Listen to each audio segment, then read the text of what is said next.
Hello বন্ধুরা, কেমন আছো? আশা করি ভালো আছো। তো আমি অনেক ভালো আছি। তো আমি আর আমার ভাই আইয়া বললাম আমরা খেতে সকাল সকাল। তো দেখতে থাকেন, শুরু করা যাক। তো সকাল সকাল বাই করলাম 5 সার।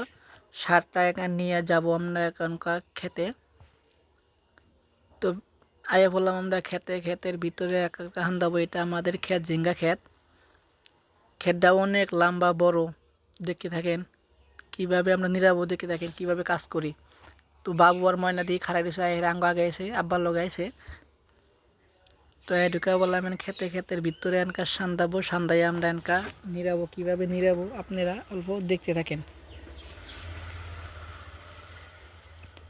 এই যে আমাদের ক্ষেত, এটা ঝিঙ্গা ক্ষেত। ঝিঙ্গাতে অনেক সুন্দর হয়েছে, কয়দিন আগে পানি দিছি, সেই জন্য মাটিটা অল্প নিরাই দেন। আগে ফাড়াই দিলে সে অল্প মাটিটা শুকাইলে ভালো থাকে।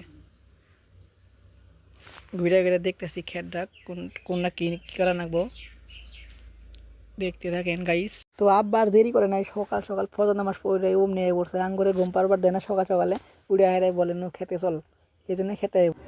তো আমরা দুই ভাই মিলে এখনকার খেত নিরাবো। দুই ভাই এখন আমরা নিচি পাল্লা, যে আগে খেত নিরে শেষ করতে পারবে সেটি আগে দোকানে যাবে। তো কার কেনা নিরানি দেখে, তো দুইজনে ঠিকছে নিরাইতেছি। কেউ আগে যাইতে পারছে না, পাশে পড়তে না, সমান সমান খেতাছি দুই ভাই। বন্ধুরা, পেজটা নতুন থাকলে পেজটা আপনারা দয়া করে ফলো দিবেন, আর বেশি করে শেয়ার করবেন, সবাই জানি অন্য ভাই বোনেরা তারা দেখতে পারে। আর আঙ্গ নিরানি আর ক্ষেত কীরকম হয়েছে আপনারা কমেন্ট করে বলে দিবেন।